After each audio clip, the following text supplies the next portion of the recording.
ಕೇಳ್ತಾ ಇದೆ ಮೇಡಮ್, ಮುಂದುವರೆಸಿ. ಕೇಳಿಸ್ ಓಕೆ, ಥ್ಯಾಂಕ್ ಯು ಮಾಸ್ಟರ್ಸ್. ಎಲ್ರಿಗೂ ಮಧ್ಯಾಹ್ನದ ಶುಭ ಪ್ರಣಾಮಗಳು ಹಾಗೂ ರಾಖಿ ಹಬ್ಬದ ಶುಭಾಶಯಗಳನ್ನು ನಾನು ಕೋರ್ತಾ ಇದ್ದೀನಿ.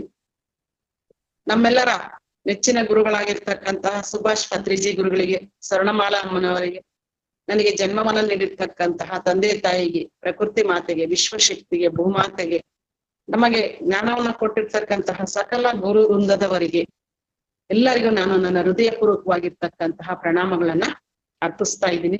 ಈ ದಿನ ರಾಖಿ ಒಂದು ಹಬ್ಬ ಇದೆ, ವಿಶೇಷವಾಗಿರ್ತಕ್ಕಂತಹ ಒಂದು ದಿನ ಅಂತ ಹೇಳ್ಬಿಟ್ಟು ನಾವಿಲ್ಲಿ ಹೇಳ್ಬಹುದು. ಈ ಒಂದು ರಾಖಿ ಹಬ್ಬದ ಒಂದು ವಿಶೇಷತೆ ಏನು, ಇದನ್ನ ನಾವು ಯಾಕೆ ಆಚರಣೆಯನ್ನ ಮಾಡ್ತೀವಿ, ಏನು ಈ ಒಂದು ಹಬ್ಬದ ಹಿನ್ನೆಲೆ ಏನು ಅಂತಕ್ಕಂಥದ್ರ ಬಗ್ಗೆ ನನಗೆ ತಿಳಿದಿರ್ತಕ್ಕಂತಹ ಒಂದು 4 ಅಂಶಗಳನ್ನ ನಾನು ನಿಮ್ಮಲ್ಲಿ ಹಂಚಿಕೊಳ್ತಾ ಇದ್ದೇನೆ. ಈ ರಾಖಿ ಹಬ್ಬ ಶ್ರಾವಣ ಮಾಸದಲ್ಲಿ ಹುಣ್ಣಿಮೆಯ ದಿನ ಬರ್ತಕ್ಕಂತಹ ಒಂದು ವಿಶೇಷವಾಗಿರ್ತಕ್ಕಂತಹ ಹಬ್ಬ ಇದು. ಉತ್ತರ ಕರ್ನಾಟಕದ ಕಡೆಗೆ ಇದನ್ನ ನೂಲು ಹುಣ್ಣಿಮೆ ಅಂತ ಹೇಳ್ಬಿಟ್ಟು ಹೇಳ್ತಾರೆ. ನೂಲು ಅಂತಂದ್ರೆ ಹತ್ತಿಯ ದಾರ. ನಾವ್ ನೋಡ್ರಿ ಮನೆಯಲ್ಲಿ ಯಾವ್ದೇ ಒಂದು ಪೂಜೆಗಳನ್ನ ಮಾಡಿದ್ರು ಸಹಿತನು ಈ ಕೈಗೆ ಕಟ್ಲಿಕ್ಕೆ ಬೇರೆ ದಾರದ ಬ್ರೇಕ್ ಆಗ್ತಾ ಇದೆ ಮೇಡಮ್. ಈಗ ಸ್ವಲ್ಪ ಲೈಟ್ ಬ್ರೇಕ್ ಆಗ್ತಾ ಇದೆ, ಅಷ್ಟು ಕ್ಲಿಯರ್ ಇಲ್ಲ. ಈಗ ಸರಿ ಇದೆ ಮೇಡಮ್. ಈಗ ಇವಾಗ ಕ್ಲಿಯರ್ ಇದೆ, ಬಟ್ ಇವಾಗ ಕ್ಲಿಯರ್ ಇದೆ. ಓಕೆ. ಈ ನೂಲು ಆ ದಾರದ ಇದು ಒಂದು ಉಂಡೆ ಬರ್ತದೆ, ಅದರಿಂದಾನೇ ನಾವು ಕೈಗೆ ಕಂಕಣವನ್ನ ಕಟ್ಲಿಕ್ಕೆ ಬಳಸ್ತೀವಿ ನೋಡ್ರಿ. ಅದನ್ನ ನಾವು ನೂಲು ಅಂತ ಹೇಳ್ತೀವಿ. ಬಟ್ಟೆ ಹೊಲಿಲಿಕ್ಕೆ ಬಳಸ್ತಕ್ಕಂತಹ ದಾರನೇ ಬೇರೆ, ನಾವು ಈ ಪೂಜೆಗಳಲ್ಲಿ ಬಳಸ್ತಕ್ಕಂತಹ ದಾರದ ಉಂಡೆನೇ ಬೇರೆ. ಅದನ್ನ ಪೂಜೆಗಳಲ್ಲಿ ಬಳಸ್ತೀವಲ್ಲ, ಅದು ನಿಜವಾಗಿರ್ತಕ್ಕಂತಹ ಒಂದು ನೂಲು. ಅದು ಹತ್ತಿಯಿಂದ ಮಾಡಿರ್ತಕ್ಕಂತಹ ಒಂದು ದಾರ. ಅದು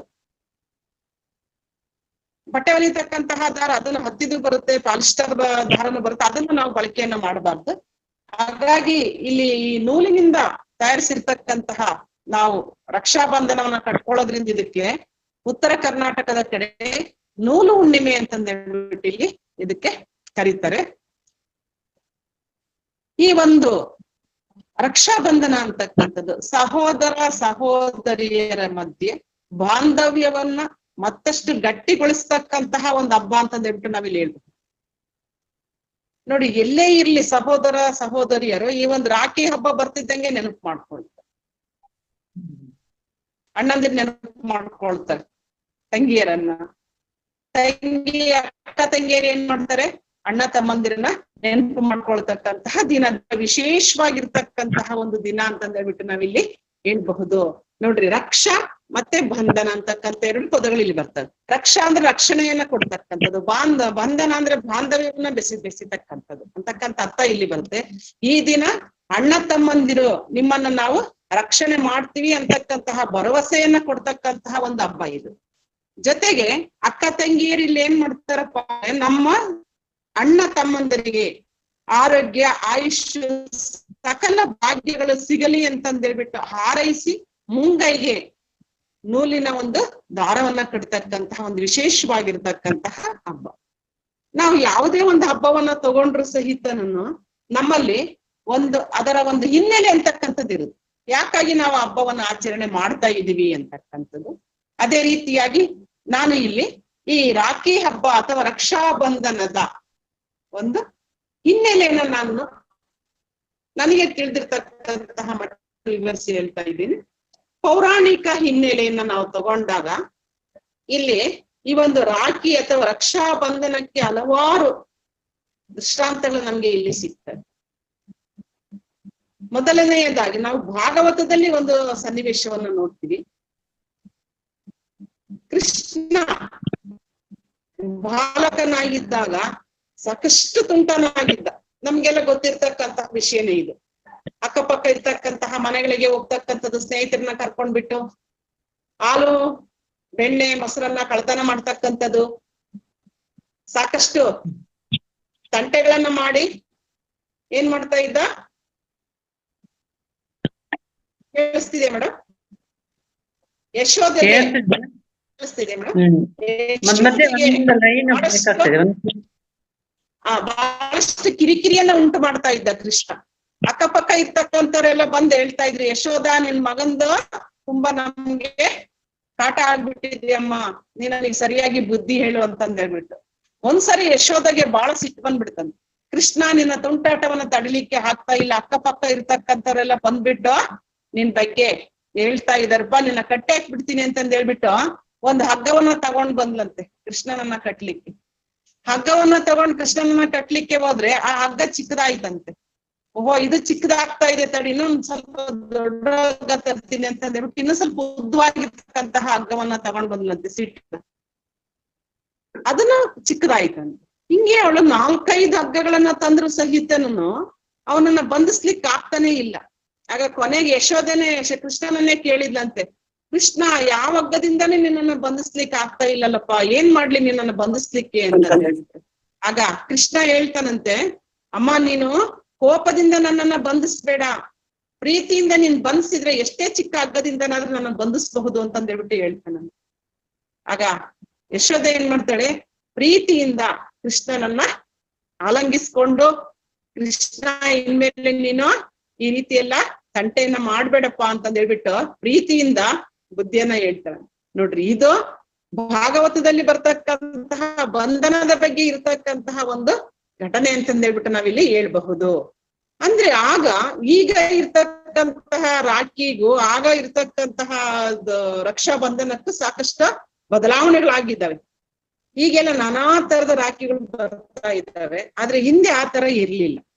ಬಿಳಿ ಬಟ್ಟೆಯಲ್ಲಿ ಕಟ್ತಾ ಇದ್ರು ಅಕ್ಷತೆಯನ್ನ ಹಾಕ್ಬಿಟ್ಟು, ಅಥವಾ ನೂಲಿನ ದಾರದಿಂದ ಮಾಡಿರ್ತಕ್ಕಂತಹ ರಾಖಿಯನ್ನ ಬಳಸ್ತಾ ಇದ್ರು. ಆಮೇಲೆ ಮತ್ತೊಂದು ಘಟನೆ ಅಂತಕ್ಕಂಥದ್ದು, ಶ್ರೀಕೃಷ್ಣ ಶಿಶುಪಾಲನನ್ನ ತನ್ನ ಸುದರ್ಶನ ಚಕ್ರದಿಂದ ಸಂಹಾರ ಮಾಡ್ಬೇಕಾದ್ರೆ ಕೃಷ್ಣನ ಬೆರಳಿಗೆ ಗಾಯ ಆಗುತ್ತೆ. ಅದನ್ನ ದ್ರೌಪದಿ ನೋಡ್ತಾಳೆ. ನೋಡ್ಬಿಟ್ಟು ಏನ್ ಮಾಡ್ತಾಳೆ, ರಕ್ತ ಬರ್ತಾ ಇರುತ್ತೆ, ತನ್ನ ಸೀರೆಯ ಸೆರಗಿನ ಒಂದು ಹಂಚನ್ನ ಅರ್ದ್ಬಿಟ್ಟು ಕೃಷ್ಣನಿಗೆ ಏನ್ ಮಾಡ್ತಾಳೆ, ಆ ಬೆರಳಿಗೆ ಕಟ್ತಾಳೆ.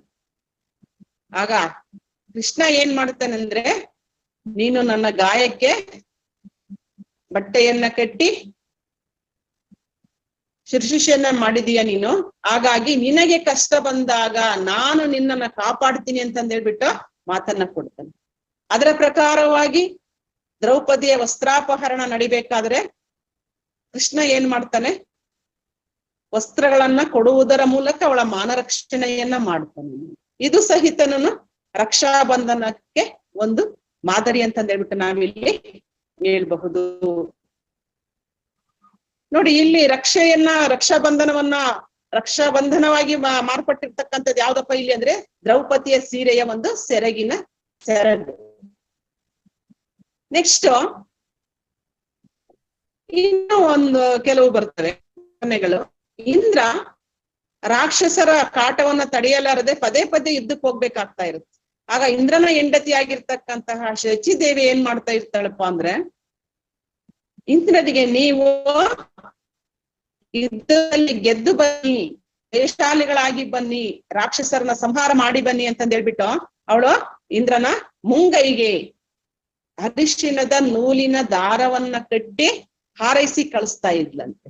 ನೋಡ್ರಿ, ಇವೆಲ್ಲ ರಾಖಿಗೆ ಅಥವಾ ರಕ್ಷಾ ಬಂಧನಕ್ಕೆ ಒಂದು ಉದಾಹರಣೆಗಳು ಇವು ನಮ್ಗೆ ಪುರಾಣದಲ್ಲಿ ಸಿಗ್ತಕ್ಕಂಥವು. ನೆಕ್ಸ್ಟ್ ಮಹಾಭಾರತ ಯುದ್ಧಕ್ಕೆ ಹೋಗ್ಬೇಕಾದ್ರೆ ಕುಂತಿ ತನ್ನ 5 ಮಕ್ಕಳಿಗೆ ಒಂದು ಕಂಕಣ ಅಂತಾನೆ ಹೇಳಿ, ನೂಲಿನ ಒಂದು ಯುದ್ಧದಲ್ಲಿ ಜಯಶಾಲಿಯಾಗಿ ಬನ್ನಿ ಅಂತಂದ್ ಹೇಳ್ಬಿಟ್ಟು ಹಾರೈಸಿ ಕಳಿಸ್ತಾ ಇದ್ಲು. ನೋಡ್ರಿ, ಇವೆಲ್ಲಾನು ನಮ್ಗೆ ರಾಖಿಯ ಒಂದು ಬಗ್ಗೆ ಸಿಗ್ತಕ್ಕಂತಹ ಒಂದು ಘಟನೆಗಳು. ಇವೆಲ್ಲಾನು ರಾಖಿಗೆ ಸಂಬಂಧಪಟ್ಟಿರ್ತಕ್ಕಂಥ. ಈಗ ಹೊಸದಾಗಿ ನಾವು ರಾಖಿ ಅಂತಂದ್ಬಿಟ್ಟು ಹೆಸರು ಕೊಟ್ಟಿದೀವಿ ಅಷ್ಟೇ. ಹಿಂದೆ ಎಲ್ಲ ಕಂಕಣ ಅಂತಂದ್ಬಿಟ್ಟು ಕರೀತಾ ಇದ್ರು. ಇನ್ನೂ ಒಂದು ಘಟನೆ ಬರುತ್ತೆ ಪುರಾಣದಲ್ಲಿ. ಯಮ ತನ್ನ ತಂಗಿಯ ಮನೆಗೆ ತುಂಬಾ ವರ್ಷಗಳಿಂದ ಹೋಗಿರ್ಲಿಲ್ಲ. ತಂಗಿಯ ಹೆಸರು ಯಮುನಾ ದೇವಿ ಅಂತಂದ್ ಹೇಳ್ಬಿಟ್ಟು ಒಂದ್ಸರಿ ಬಿಡುವು ಮಾಡ್ಕೊಂಡ್ಬಿಟ್ಟು ಯಮಧರ್ಮರಾಯ ಏನ್ ಮಾಡ್ದ, ತನ್ನ ತಂಗಿಯ ಮನೆಗೆ ಹೋದ್ನಂತ. ಅವತ್ತು ಹುಣ್ಣಿಮೆ ಇತ್ತು, ಅವತ್ತು ನೂಲು ಹುಣ್ಣಿಮೆ ಇತ್ತು. ಅವತ್ತು ಯಮುನಾ ದೇವಿ ಏನ್ ಮಾಡಿದ್ಲಂದ್ರೆ, ತನ್ನ ಒಂದು ಅಣ್ಣ ಬಂದಿರ್ತಕ್ಕಂತಹ ಅದನ್ನ ನೋಡ್ಬಿಟ್ಟು ಬಹಳ ಖುಷಿ ಆಯ್ತು. ಅವನಿಗೆ ನೂಲಿನ ದಾರದಿಂದ ಕಂಕಣವನ್ನ ಕಟ್ಟಿ ಸಿಹಿಯನ್ನ ತಿನ್ನಿಸಿ ತನ್ನ ಮನೆಗೆ ಬರಮಾಡಿಕೊಂಡ್ಳು. ಇದರಿಂದ ಭಾವುಕನಾಗಿರ್ತಕ್ಕಂತಹ ಯಮ ಏನ್ ಮಾಡಿದ್ನಂತೆ, ಬಹಳ ಖುಷಿಯಿಂದ ಒಂದ್ ಮಾತನ್ನ ಕೊಟ್ನಂತೆ ತನ್ನ ತಂಗಿಗೆ, ನಾನು ಈ ಹುಣ್ಣಿಮೆಯ ದಿನ ಪ್ರತಿದಿನ ಎಲ್ಲೇ ಇರ್ಲಿ ಎಷ್ಟೇ ಕೆಲಸ ಇರ್ಲಿ ನಾನು ಬಂದ ನಿನ್ನ ಮನೆಯ ಆತಿಥ್ಯವನ್ನು ಸ್ವೀಕಾರ ಮಾಡ್ತೀನಿ ಅಂತಂದ್ ಹೇಳ್ಬಿಟ್ಟು ಭರವಸೆಯನ್ನ ಕೊಟ್ಟ. ಅಂದಿನಿಂದನೂ ಈ ಒಂದು ರಕ್ಷಾಬಂಧನ ಅಂತಕ್ಕಂಥದ್ದು ಜಾರಿಯಲ್ಲಿ ಇದೆ ಅಂತಂದು ಈ ಒಂದು ಪುರಾಣದಲ್ಲಿ ಬರ್ತಕ್ಕಂತಹ ಒಂದು ಕಥೆ ಇದೆ. ಇಷ್ಟು ಪೌರಾಣಿಕ ಸನ್ನಿವೇಶಗಳಾಯ್ತು. ನೆಕ್ಸ್ಟ್ ಐತಿಹಾಸಿಕವಾಗಿ ಸಹಿತ ನಾವು ಹಲವಾರು ಘಟನೆಗಳನ್ನ ಕಾಣ್ತೀವಿ ಈ ಒಂದು ರಕ್ಷಾಬಂಧನಕ್ಕೆ ಸಂಬಂಧಪಟ್ಟಂತೆ. ಹಿಂದೆ ವ್ಯಾಪಾರಕ್ಕಾಗಿ ಸಮುದ್ರದಲ್ಲಿ ಹಡಗಿನಲ್ಲಿ ತಿಂಗಳ ಗಟ್ಲೆ ಹೋಗ್ಬಿಡ್ತಾ ಇದ್ರಿ ಗಂಡ್ಮಕ್ಳು ವ್ಯಾಪಾರವನ್ನ ಮಾಡ್ಲಿಕ್ಕೆ.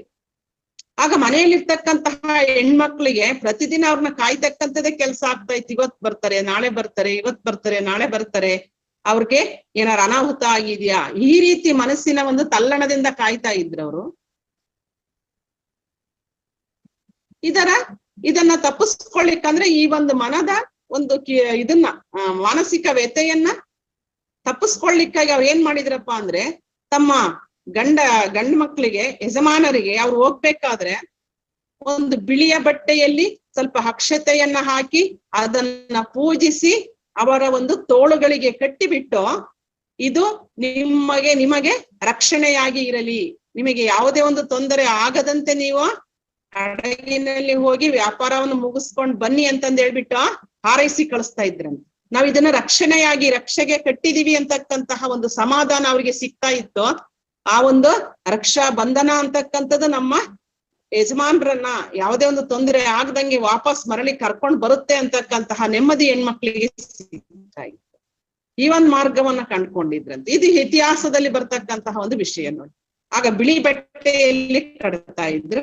ಈಗ ಆಧುನಿಕ ಕಾಲದಲ್ಲಿ ಏನಾಗಿದೆಯಪ್ಪ ಅಂದ್ರೆ ನಾನಾ ತರದ ರಕ್ಷಾ ಬಂಧನಗಳಿಗೆ ರಾಖಿಗಳು ಬಂದಿರ್ತಕ್ಕಂಥದ್ದನ್ನ ನಾವಿಲ್ಲಿ ನೋಡ್ಬಹುದು.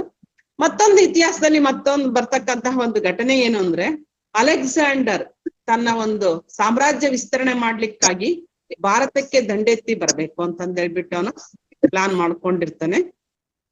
ಭಾರತಕ್ಕೆ ಬಂದಾಗ ಅವನನ್ನ ಎದುರಿಸ್ತಕ್ಕಂತಹ ಒಂದು ಧೈರ್ಯ ಯಾರಲ್ಲೇನೂ ಇರ್ಲಿಲ್ಲ. ಅಂತಹ ಶಕ್ತಿಶಾಲಿಯಾಗಿರ್ತಕ್ಕಂತಹ ರಾಜಾನು ಸಾಮ್ರಾಟ, ಅವನನ್ನ ಎದುರಿಸಿರ್ತಕ್ಕಂಥವ್ರು ಯಾರಪ್ಪ ಅಂತಂದ್ರೆ ಪುರೂರವ ಅಂತ, ಪೋರಸ್ ಅಂತಂದ್ ಹೇಳ್ಬಿಟ್ಟು ಒಬ್ಬ ಬರ್ತಾನೆ.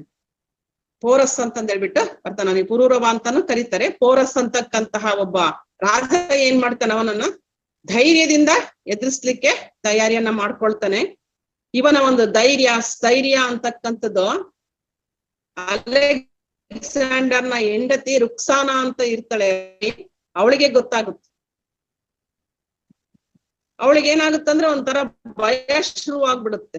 ಇಲ್ಲಿ ಈ ಪೋರಸ್ನಿಂದ ಎಲ್ಲಿ ನನ್ನ ರಾಜನ ಒಂದು ಮರಣ ಆಗುತ್ತೋ ಅಂತಂದ್ ಹೇಳ್ಬಿಟ್ಟು ಎದುರಿರ್ತಕ್ಕಂತಹ ರುಕ್ಸಾನ ಏನ್ ಮಾಡ್ತಾಳೆ, ಒಂದು ರಾಖಿಯನ್ನ ತಯಾರು ಮಾಡ್ಬಿಟ್ಟು ತನ್ನ ಸೈನಿಕರ ಹತ್ರ ಅದನ್ನ ಕಳಿಸ್ಕೊಡ್ತಾಳೆ. ಅದನ್ನ ಸ್ವೀಕಾರ ಮಾಡಿರ್ತಕ್ಕಂತಹ ಪೋರಸ್ ಅಲೆಕ್ಸಾಂಡರ್ನನ್ನ ಸಂಹಾರ ಮಾಡ್ದಂಗೆ ಅವನನ್ನ ಬಿಡ್ತಾನೆ. ಯುದ್ಧದಲ್ಲಿ ಸಂಹಾರವನ್ನ ಮಾಡೋದಿಲ್ಲ. ಯಾಕೆ ಅಂದ್ರೆ ರಾಖಿ ಕಟ್ಟಿದ್ರಿಂದ ಅಲೆಕ್ಸಾಂಡರ್ ಹೆಂಡತಿಯನ್ನ ತಂಗಿ ಅಂತಂದ್ ಸಹೋದರಿ ಅಂತಂದ್ ಹೇಳ್ಬಿಟ್ಟು ಸ್ವೀಕಾರ ಮಾಡಿದ್ರಿಂದ ಅವನ ಅಲೆಕ್ಸಾಂಡರ್ನನ್ನ ಸಂಹಾರ ಮಾಡ್ದಂಗೆ ಬಿಡ್ತಾನೆ ಪೋರಸ್. ನೋಡ್ರಿ, ಇದು ಇತಿಹಾಸದಲ್ಲಿ ಸಿಗ್ತಕ್ಕಂತಹ ಒಂದು ಘಟನೆ ಇದು. ನೆಕ್ಸ್ಟ್ ಇನ್ನೂ ಒಂದು ಘಟನೆ ಅಂತಕ್ಕಂಥದ್ದು ಬರ್ತದೆ. 16ನೇ ಶತಮಾನದಲ್ಲಿ ಬಾಬರ್ನ ನಂತರ ಹುಮಾಯೂನ್ ಏನ್ ಮಾಡ್ತಾನೆ, ಅಧಿಕಾರಕ್ಕೆ ಬರ್ತಾನೆ. ಹುಮಾಯೂನ್ ಆ ಸಂದರ್ಭದಲ್ಲಿ ಮೇವಾರ್ನ ಚಿತ್ತೂರ್ಗಢ ಅಂತಕ್ಕಂತಹ ಪ್ರದೇಶದಲ್ಲಿ ರಾಣಾ ಸಿಂಹನ ಹೆಂಡತಿ ಕರ್ಣಾವತಿ ಅಂತಕ್ಕಂತಹ ರಾಣಿ ಆಳ್ವಿಕೆಯನ್ನ ಮಾಡ್ತಾ ಇದ್ವಿ. ವಿಧವೆ, ತನ್ನ ಗಂಡನನ್ನ ಕಳ್ಕೊಂಡಿರ್ತಕ್ಕಂತಹ ರಾಣಿ ಮಗ ಇನ್ನು ವಯಸ್ಸಿಗೆ ಬಂದು ಅಪ್ರಾಪ್ತ ಇದ್ದವನು, ಚಿಕ್ಕವನಿದ್ದ, ಅವನ ಪರವಾಗಿ ಇವಳು ಆಳ್ವಿಕೆಯನ್ನ ಮಾಡ್ತಾ ಇದ್ಲು. ಬಹಳ ಸುಂದರವಾಗಿರ್ತಕ್ಕಂತಹ ಒಂದು ಕೋಟೆ, ಬಹಳ ಭದ್ರವಾಗಿರ್ತಕ್ಕಂತಹ ಕೋಟೆ. ಅದನ್ನ ವಶಪಡಿಸ್ಕೋಬೇಕು ಅಂತಂದ್ ಹೇಳ್ಬಿಟ್ಟು ಗುಜರಾತಿನ ಸುಲ್ತಾನ ಏನ್ ಮಾಡ್ತಾನೆ, ದಾಳಿಯನ್ನ ಮಾಡ್ಬೇಕು ಅಂತಂದ್ ಹೇಳ್ಬಿಟ್ಟು ಪ್ಲಾನ್ ಮಾಡ್ಕೊಳ್ತಾನೆ. ಆ ವಿಷಯ ಕರ್ನಾಟಕಕ್ಕೆ ಗೊತ್ತಾಗುತ್ತೆ. ಚಿಕ್ಕ ಸೈನ್ಯ, ಚಿಕ್ಕ ಒಂದು ರಾಜ್ಯ, ಅವನು ಅಗಾಧವಾಗಿರ್ತಕ್ಕಂಥ ಸೈನ್ಯವನ್ನು ಹೊಂದಿರತಕ್ಕಂತಹವನು ಸುಲ್ತಾನ್. ಆಗ ಅವಳಿಗೆ ಬಹಳ ಚಿಂತೆ ಆಗುತ್ತೆ. ಆಗ ಅವಳೇನ್ ಮಾಡ್ತಾಳೆ, ಕರ್ಣಾವತಿ ರಾಣಿ ಒಂದು ಮನವಿ ಪತ್ರವನ್ನ ಬರೆದ್ಬಿಟ್ಟು ತಾನೇ ಸ್ವತಃ ನೂಲಿನಿಂದ ಒಂದು ರಾಖಿಯನ್ನ ತಯಾರು ಮಾಡಿ ಅದನ್ನ ತನ್ನ ಸೇವಕರ ಹತ್ರ ಕಳಿಸ್ಕೊಡ್ತಾಳೆ. ನನ್ನ ಒಂದು ರಾಜ್ಯ ಈ ರೀತಿ ತೊಂದರೆಯಲ್ಲಿ ಸಿಕ್ಕೊಂಡಿದೆ, ಹಾಗಾಗಿ ನಾನು ನಿಮ್ಮನ್ನ ಅಣ್ಣನಾಗಿ ಸ್ವೀಕಾರ ಮಾಡ್ತಾ ಇದ್ದೀನಿ, ದಯವಿಟ್ಟು ನೀವು ಈ ರಾಖಿಯನ್ನ ಸ್ವೀಕಾರ ಮಾಡ್ಬಿಟ್ಟು ನನಗೆ ರಕ್ಷಣೆಯನ್ನ ಕೊಡ್ಬೇಕು ಅಂತಂದೇಳ್ಬಿಟ್ಟು ಒಂದು ಮನವಿ ಪತ್ರವನ್ನ ಕಳಿಸ್ಕೊಡ್ತಾಳೆ. ಆಗ ಹುಮಾಯೂನನಿಗೂ ಸಹಿತನೂ ಸಾಕಷ್ಟು ಬಿಕ್ಕಟ್ಟು ಇತ್ತು. ಅವನ ಒಂದು ಸಾಮ್ರಾಜ್ಯದ ಮೇಲೆ ಸಹಿತ ಪದೇ ಪದೇ ಬೇರೆಯವರು ದಾಳಿಯನ್ನ ಮಾಡ್ತಾ ಇದ್ರು. ಅಷ್ಟೆಲ್ಲ ತೊಂದರೆ ಇದ್ರೂ ಸಹಿತನು ಅವನು ತನ್ನ ಒಂದು ಸ್ವಲ್ಪ ಸೈನ್ಯವನ್ನ ಈ ಕರ್ಣಾವತಿ ರಾಣಿಯ ರಕ್ಷಣೆಗಾಗಿ ಕಳಿಸ್ಕೊಡ್ತಾನೆ. ಆ ಒಂದು ಸೈನ್ಯ ಈ ಒಂದು ಚಿತ್ತೂರ್ ಗಡವನ್ನ ಮುಟ್ತಕ್ಕಂಥದ್ದು ಲೇಟ್ ಆಗ್ಬಿಡುತ್ತೆ. ಬಹದ್ದೂರ್ ಶಾನ ಸೈನ್ಯ ಈ ಒಂದು ಕೋಟೆಗೆ ಮುತ್ತಿಗೆಯನ್ನ ಹಾಕುತ್ತೆ. ಕರ್ಣಾವತಿ ಏನ್ ಮಾಡ್ತಾಳೆ, ತನ್ನ ಒಂದು ಪ್ರಾಣವನ್ನ ಮಾನವನ ಉಳಿಸ್ಕೊಳ್ಳಿಕ್ಕಾಗಿ ಅರಮನೆಯಲ್ಲಿ ಇರ್ತಕ್ಕಂತಹ ಸ್ತ್ರೀಯರ ಜೊತೆಗೆ ಜೋಹಾರ್ ಪದ್ಧತಿಯನ್ನ ಅನುಸರಿಸ್ಬಿಡ್ತಾಳು. ಜೋಹಾರ್ ಪದ್ಧತಿ ಅಂದ್ರೆ ದೊಡ್ಡದಾಗಿರ್ತಕ್ಕಂತಹ ಒಂದು ಚಿತೆಯನ್ನ ತಯಾರು ಮಾಡಿ ಅದರಲ್ಲಿ ಸಾಮೂಹಿಕವಾಗಿ ಸ್ತ್ರೀಯರು ತಮ್ಮ ಜೀವವನ್ನ ಅರ್ಪಣೆ ಮಾಡ್ತಕ್ಕಂಥದ್ದು. ಆ ಸೈನ್ಯ ಬರುತ್ತೆ. ಬಂದು ನೋಡಿದಾಗ ಬಹದ್ದೂರ್ ಶಾ ಆ ಕೋಟೆಯನ್ನ ವಶಪಡಿಸ್ಕೊಂಡಿರ್ತಾನೆ. ಕರ್ಣಾವತಿ ದೇವಿ ಮರಣವನ್ನ ಹೊಂದಿರ್ತಾಳೆ. ಇದರಿಂದ ಬಹಳ ದುಃಖ ಆಗ್ಬಿಡುತ್ತೆ ಆ ಸೇನೆಗೆ. ಅವರು ಆ ವಿಷಯವನ್ನ ಹುಮಾಯೂನನಿಗೆ ತಿಳಿಸ್ತಾರೆ. ಆಗ ಹುಮಾಯೂನ್ ಏನ್ ಮಾಡ್ತಾನೆ, ಸ್ವತಃ ತಾನೇ ಬಂದು ಮತ್ತೆ ಮರು ಯುದ್ಧವನ್ನ ಮಾಡಿ ಆ ಸುಲ್ತಾನನನ್ನ ಸೋಲಿಸಿ ಕರ್ಣಾವತಿ ರಾಣಿಯ ಮಗನಿಗೆ ಅಧಿಕಾರವನ್ನ ಕೊಡಿಸ್ತಾನೆ. ನೋಡಿ, ಇಲ್ಲಿ ಹುಮಾಯೂನು ಮುಸಲ್ಮಾನ ದೊರೆ, ಕರ್ಣಾವತಿ ರಜಪೂತ ಸ್ತ್ರೀ. ನೋಡ್ರಿ ಎಲ್ಲಿಂದ ಎಲ್ಲಿಗೆ ಬಂಧನ ಅಂತಕ್ಕಂಥದ್ದು ಬೆಸಿತೀವಿ. ಹೌದಾ? ಇಲ್ಲಿ ಕರ್ಣಾವತಿಯನ್ನ ತನ್ನ ಸಹೋದರಿ ಅಂತಂದೇಳ್ಬಿಟ್ಟು ಅವ್ನು ಸ್ವೀಕಾರ ಮಾಡ್ತಾನೆ. ಹುಮಾಯೂನ್ ಸ್ವೀಕಾರ ಮಾಡಿ ಆ ಒಂದು ರಾಖಿಯನ್ನ ಅವನು ಸ್ವೀಕಾರ ಮಾಡಿದ್ದಕ್ಕಾಗಿ ಯುದ್ಧವನ್ನ ಮಾಡಿ ಅವಳ ಮಗನಿಗೆ ಆ ಒಂದು ಸಿಂಹಾಸನವನ್ನು ದೊರಕಿಸಿ ಕೊಡ್ತಾನೆ. ನೋಡ್ರಿ, ಇಲ್ಲಿ ರಾಜತಾಂತ್ರಿಕತೆಯಲ್ಲಿ ಈ ಒಂದು ರಕ್ಷಾಬಂಧನವನ್ನ ಬಳಸ್ತಾ ಇದ್ರು. ಹಾಗಾಗಿ ಇದು ಇತ್ತೀಚೆಗೆ ಬಂದಿರ್ತಕ್ಕಂಥದ್ದಲ್ಲ ಈ ರಾಖಿ ಹಬ್ಬ ಅಂತಕ್ಕಂಥದ್ದು. ಪುರಾಣಗಳಲ್ಲಿ, ಇತಿಹಾಸದಲ್ಲಿ ಸಹಿತ ಇದರ ಒಂದು ಉಲ್ಲೇಖ ಅಂತಕ್ಕಂಥದ್ದನ್ನ ನಾವಿಲ್ಲಿ ಕಾಣ್ತೀವಿ. ಆಮೇಲೆ ಇನ್ನು ಕೆಲವು ಕಡೆ ಏನ್ ಮಾಡ್ತಾರಪ್ಪ ಅಂದ್ರೆ, ಬ್ರಾಹ್ಮಣರು ಈ ದಿನ ತಮ್ಮ ಜನಿವಾರವನ್ನ ಬದಲಾವಣೆ ಮಾಡ್ಕೊಳ್ತಾರೆ ಈ ನೂಲು ಹುಣ್ಣಿಮೆ ದಿನ. ಕೆಲವು ಕಡೆ, ಎಲ್ಲಾ ಕಡೆ ಇದೆ ಅಂತ ಹೇಳಲಿಕ್ಕೆ ಆಗೋದಿಲ್ಲ, ಕೆಲವು ಕಡೆ ಈ ಒಂದು ಸಂಪ್ರದಾಯ ಅಂತಕ್ಕಂಥದ್ದು ಇದೆ. ಮತ್ ಇನ್ನೂ ಒಂದು ಆಚರಣೆ ಏನ್ ಬರುತ್ತಪ್ಪ ಅಂದ್ರೆ, ಈ ಸಮುದ್ರ ತೀರದಲ್ಲಿ ವಾಸ ಮಾಡ್ತಕ್ಕಂತಹವರು ಸಮುದ್ರ ರಾಜ ತಮಗೆ ಯಾವುದೇ ಒಂದು ತೊಂದರೆಯನ್ನ ಕೊಡಬಾರ್ದು, ನಮ್ಮ ಜೀವ ರಕ್ಷಣೆಯನ್ನ ಮಾಡ್ಬೇಕು ಅಂತಕ್ಕಂಥದನ್ನ ಉದ್ದೇಶವಾಗಿ ಇಟ್ಕೊಂಡ್ಬಿಟ್ಟು ಆ ದಿನ ಸಮುದ್ರಕ್ಕೆ ತೆಂಗಿನಕಾಯಿಯನ್ನ ಅರ್ಪಿಸ್ತಕ್ಕಂತಹ ಒಂದು ಪದ್ಧತಿ ಅಂತಕ್ಕಂಥದ್ದಿದೆ. ಇದನ್ನ ಅವರು ನಾರಿಕೇಳ್ ಪೌರ್ಣಿಮಾ ಅಂತಂದ್ ಹೇಳ್ಬಿಟ್ಟು ಹೇಳ್ತಾರೆ. ನಾರಿಕೇಳ್ ಪೌರ್ಣಿಮಾ ಅಂತಂದ್ ಹೇಳ್ಬಿಟ್ಟು ಸಮುದ್ರದ ತೀರದಲ್ಲಿ ಇರ್ತಕ್ಕಂತಹವರು ಇದನ್ನ ಕರೀತಾರೆ. ಇಷ್ಟು ಈ ಒಂದು ಪೌರಾಣಿಕ ಮತ್ತು ಐತಿಹಾಸಿಕ ಹಿನ್ನೆಲೆ ಅಂತಕ್ಕಂಥದ್ದು ಇದೆ.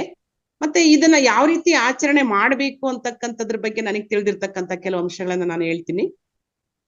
ಆ ದಿನ ಮದುವೆಯಾಗಿರ್ತಕ್ಕಂತಹ ಸಹೋದರಿಯರು ತಮ್ಮ ಸಹೋದರರ ಮನೆಗೆ ಹೋಗ್ಬೇಕು. ಹೋಗ್ಬಿಟ್ಟು ಒಂದು ತಟ್ಟೆಯಲ್ಲಿ ಗೋಧಿ ಹಿಟ್ಟಿನ ದೀಪಗಳನ್ನ ಮಾಡ್ಕೊಂಡು, ತಟ್ಟೆಯಲ್ಲಿ ಸ್ವಲ್ಪ ಅಕ್ಕಿಯನ್ನ ಹಾಕೊಂಡು, ದೀಪಗಳನ್ನ ಹಚ್ಚಿಟ್ಕೊಂಡು, ರಾಖಿ ಇಟ್ಕೊಂಡು ಅದನ್ನ ದೇವರ ಮುಂದೆ ಇಟ್ಟು ಪೂಜೆಯನ್ನ ಮಾಡ್ಬೇಕು. ಆ ನಂತರ ದೇವರ ಮುಂದೆನೆ 8 ಗೆರೆಗಳಿರ್ತಕ್ಕಂತಹ ಒಂದು ರಂಗವಲಿಯನ್ನ ಹಾಕ್ಬೇಕು. ರಂಗವಲಿಯನ್ನ ಹಾಕ್ಬಿಟ್ಟು ಅದರ ಮೇಲೆ ಮಣೆಯನ್ನ ಇಟ್ಟು ತನ್ನ ಸಹೋದರರನ್ನ ಅದರ ಮೇಲೆ ಕೂರಿಸಿ ಅವರಿಗೆ ಗಂಧ ಮತ್ತೆ ಅಕ್ಷತೆಯನ್ನ ಇಟ್ಟು ರಾಖಿಯನ್ನ ಕಟ್ಟಿ ಆರತಿ ಮಾಡಿ ಏನ್ ಮಾಡ್ಬೇಕು, ಶುಭವನ್ನ ಹಾರೈಸ್ಬೇಕು, ಸಿಹಿಯನ್ನ ತಿನ್ನಿಸ್ಬೇಕು. ರಾಖಿಯನ್ನ ಕಟ್ಟಿ ಶುಭ ಹಾರೈಸ್ಬೇಕು.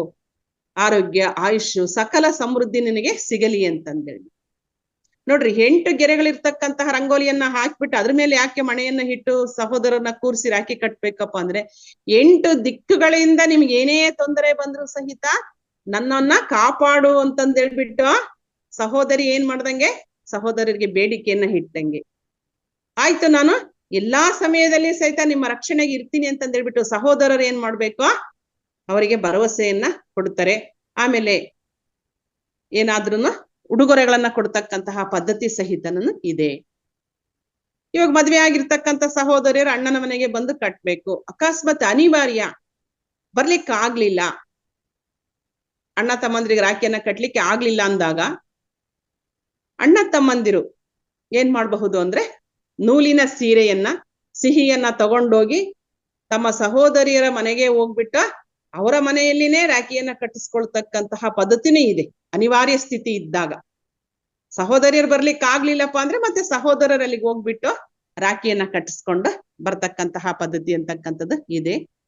ಇದನ್ನ ಆ ಒಂದು ರಕ್ಷಾಬಂಧನ ಹಬ್ಬದ ದಿನ ಅಮೃತ ಗಳಿಗೆಯಲ್ಲಿ ಇದನ್ನ ಕಟ್ಬೇಕು ಅಂತ ಇದೆ. ಸಮಯವನ್ನ ನೋಡಿ ಕಟ್ಬೇಕು ಅಂತಕ್ಕಂಥದ್ದು. ಅಕಸ್ಮಾತ್ ಅಮೃತ ಗಳಿಗೆಯಲ್ಲಿ ಕಟ್ಲಿಕ್ಕೆ ಆಗ್ಲಿಲ್ಲಪ್ಪ, ಅವಾಗ ಏನ್ ಮಾಡ್ಬೇಕು ಅಂದ್ರೆ ಅವತ್ತು ಯಾವುದೇ ಸಮಯ ಆದ್ರೂ ಸಹಿತ ನನ್ನನ್ನು ಅಮೃತ ಗಳಿಗೆಯಲ್ಲಿ ಕಟ್ಲಿಕ್ಕೆ ಆಗ್ಲಿಲ್ಲಪ್ಪ ಅಂತಂದ್ರೆ ಬೇರೆ ಸಮಯದಲ್ಲಿ ನಾವು ಕಟ್ಬೇಕು ಅಂತಂದ್ರೆ ಎಡಗೈಯಲ್ಲಿ ರಾಖಿಯನ್ನ ಇಟ್ಕೊಂಡು ಒಂದು ಚಮಚ ನೀರನ್ನ ತಗೊಂಡು 3 ಸುತ್ತು ಏನ್ ಮಾಡ್ಬೇಕು, ಆ ರಾಖಿಗೆ ಪ್ರದಕ್ಷಿಣೆ ಹಾಕ್ಬೇಕು ಆ ಚಮಚದಿಂದ. ಅಂದ್ರೆ ಆ ಚಮಚವನ್ನ ಈ ರೀತಿ ರಾಖಿಗೆ 3 ಸುತ್ತು ಸುತ್ತಿಸಿ ಆ ನೀರನ್ನ ಏನ್ ಮಾಡ್ಬೇಕಪ್ಪ ಅಂದ್ರೆ ಭೂಮಿಗೆ ಸಮರ್ಪಣೆ ಮಾಡ್ಬೇಕು. ಯಾಕೆ ಅಂದ್ರೆ ನಾನೇನಾದ್ರೂ ಅಶುಭವಾದ ಸಮಯದಲ್ಲಿ ರಾಖಿಯನ್ನ ಕಟ್ಟಿದ್ರೆ ಅದ್ರಲ್ಲಿ ಏನಾದ್ರೂ ದೋಷ ಇದ್ರೆ ಭೂತಾಯಿ ನೀನೇ ಅದನ್ನ ಸ್ವೀಕಾರ ಮಾಡು ಅಂತಂದ್ ಹೇಳ್ಬಿಟ್ಟು ಭೂತಾಯಿಗೆ ಹೇಳ್ದಂಗೆ ಅದು. ಇಲ್ಲ ನಮ್ಗೆ ಸಮಯ ಇದೆ, ನಾನು ಶುಭಗಳಿಗೆಯಲ್ಲೇ ಕಟ್ತೀನಿ ಅಂದ್ರೆ ಇದನ್ನೆಲ್ಲ ಮಾಡ್ತಕ್ಕಂಥ ಅವಶ್ಯಕತೆ ಅಂತಕ್ಕಂಥದ್ದು ಇಲ್ಲ. ಆ ದೀಪವನ್ನ ಹಚ್ಚಿರ್ತಕ್ಕಂತಹ ದೀಪ ಶಾಂತಿ ಆದ್ಮೇಲೆ ಆ ದೀಪಗಳನ್ನ ಇರುವೆ ಗೂಡಿನ ಹತ್ರ ಇಡ್ಬೇಕು. ಇರುವೆಗಳದನ್ನ ತಿನ್ಲಿ ಅನ್ನೋ ಉದ್ದೇಶದಿಂದ. ಅಕಸ್ಮಾತ್ ಪಟ್ಟಣದಲ್ಲಿ ಇರುವೆ ಗೂಡುಗಳು ಹುಡ್ಕೊಂಡು ಹೋಗ್ತಕ್ಕಂಥದ್ದು ಕಷ್ಟ ಆಗುತ್ತೆ. ಅದನ್ನೆಲ್ಲಿ ಹುಡ್ಕೊಂಡು ಹೋಗೋದು ಅನ್ನೋದಾದ್ರೆ ಏನ್ ಮಾಡ್ಬಹುದಪ್ಪ ಅಂದ್ರೆ ನೀರಿನಲ್ಲಿ ಆ ದೀಪಗಳನ್ನ ಹಾಕ್ಬಿಟ್ಟು ಆ ದೀಪ ಕರಗಿದ ಮೇಲೆ ಆ ನೀರನ್ನ ಏನ್ ಮಾಡ್ಬಹುದು ಅಂದ್ರೆ ನಾವು ಗಿಡಗಳಿಗೆ ಹಾಕ್ಬಹುದು. ನೋಡಿ ಇಲ್ಲಿ ಎಷ್ಟೇ ಒಂದು ಕಾಲ ಮುಂದುವರೆದಿದೆ, ನಾವೆಷ್ಟೇ ಶ್ರೀಮಂತರಿದೀವಿ, ನಾವು ಬೆಳ್ಳಿ ಬಂಗಾರದ ಒಂದು ರಕ್ಷಾಬಂಧನವನ್ನ ಕಟ್ತೀವಿ ಅಂತ ನಾವು ಅಂದ್ಕೊಂಡ್ರು ಸಹಿತ ಶ್ರೇಷ್ಠವಾಗಿರ್ತಕ್ಕಂಥದ್ದು ಯಾವ್ದಪ್ಪ ಅಂತಂದ್ರೆ ನೂಲು. ನಾವು ಬಂಗಾರದ್ದೇ ರಾಖಿ ಮಾಡಿಸ್ಲಿ, ಬೆಳ್ಳಿದೇ ರಾಖಿ ಮಾಡಿಸ್ಲಿ, ಅದ್ರ ಜೊತೆಗೆ ಏನ್ ಮಾಡ್ಬೇಕಪ್ಪ ಅಂದ್ರೆ ಈ ಒಂದು ನೂಲಿನ ಎಳೆಯನ್ನ ನಾವು ಕಟ್ಲೇಬೇಕಾಗುತ್ತೆ. ನಿಜವಾದ ಬಂಧನ ಯಾವ್ದಪ್ಪ, ರಕ್ಷಾಬಂಧನ ಯಾವ್ದಪ್ಪ ಅಂದ್ರೆ ಆ ನೂಲಿನ ಒಂದು ದಾರ. ನೂಲಂದ್ರೆ ದಾರನೇನೆ, ದಾರ ಅಂತಂದ್ ಹೇಳ್ಬಿಟ್ಟು ನಾವಿಲ್ಲಿ ಹೇಳ್ಬಹುದು. ಈಗ ಸಹೋದರರಿದ್ರಂತೂ ಕಟ್ತೀವಿ, ಬರೀ ಸಹೋದರಿಯರೇ ಮನೆಯಲ್ಲಿ ಇದ್ರಪ್ಪ, ಬರೀ ಅಕ್ಕ ತಂಗಿಯರೇ ಇದ್ರ, ಅವಾಗ ಏನ್ ಮಾಡ್ಬೇಕು? ಚಿಕ್ಕಪ್ಪ ದೊಡ್ಡಪ್ಪನ ಮಕ್ಳು ಇರ್ತಾರೆ, ಅಕ್ಕಪಕ್ಕ ಇರ್ತಕ್ಕಂಥವ್ರನ್ನ ಸಹಿತ ನಾವೇನ್ ಮಾಡೋದು ಅಂದ್ರೆ ಸಹೋದರರು ಅಂತಂದ್ ಹೇಳ್ಬಿಟ್ಟು ನಾವು ಭಾವನೆಯಿಂದ ನಾವು ಅಕ್ಕಪಕ್ಕದಲ್ಲಿ ಇರ್ತಕ್ಕಂಥವ್ರಿಗೂ ಸಹಿತ ಸಿಹಿಯನ್ನ ತಿನ್ನಿಸಿ ರಾಖಿಯನ್ನ ಕಟ್ಟಬಹುದು. ಸ್ವಂತ ಅಣ್ಣ ತಮ್ಮಂದ್ರಿದ್ರೆ ಅವ್ರಿಗೆ ಕಟ್ತೀವಿ, ಅವ್ರು ಇರ್ಲಿಲ್ಲಪ್ಪ ಅಂದ್ರೆ ಈ ತರ ನಾವು ಏನ್ ಮಾಡ್ಬೋದಪ್ಪ ಅಂದ್ರೆ ಬದಲಿ ವ್ಯವಸ್ಥೆನ ಮಾಡ್ಕೋಬಹುದು. ಮತ್ತೆ ಇನ್ನೂ ಒಂದೇನಿದೆಯಪ್ಪ ಅಂದ್ರೆ ಸಹೋದರಿಯರೇ ಇದ್ದಾಗ ಇನ್ನೂ ಒಂದು ವಿಧಾನವನ್ನು ಅನುಸರಿಸಬಹುದು. ಪರಸ್ಪರ ಸಹೋದರಿಯರೇ ಒಬ್ಬರಿಗೊಬ್ರು ರಕ್ಷಣೆಯನ್ನ ನಾವು ಕೊಡ್ತೀವಿ ಅಂತಕ್ಕಂತಹ ಒಂದು ಸಂಕಲ್ಪವನ್ನ ಮಾಡ್ಕೊಂಡು ಅವರೇ ಕಟ್ಕೋಬಹುದು. ಅಂದ್ರೆ ಅಕ್ಕನಿಗೆ ತಂಗಿ, ತಂಗಿಗೆ ಅಕ್ಕ, ಈ ರೀತಿನೂ ಕಟ್ಕೊಳ್ತಕ್ಕಂತಹ ಪದ್ಧತಿ ಅಂತಕ್ಕಂಥದ್ದು ಇದೆ. ಆದ್ರೆ ಏನಾಗಿದೆಪ್ಪ ಅಂದ್ರೆ ವಾಡಿಕೆಯಲ್ಲಿ ಸಹೋದರರಿಗೆ ಕಟ್ಬೇಕು ಅಂತಕ್ಕಂತಹ ಒಂದು ಪದ್ಧತಿ ಇದು ಬೆಳೆದ್ ಬಂದಿದೆ.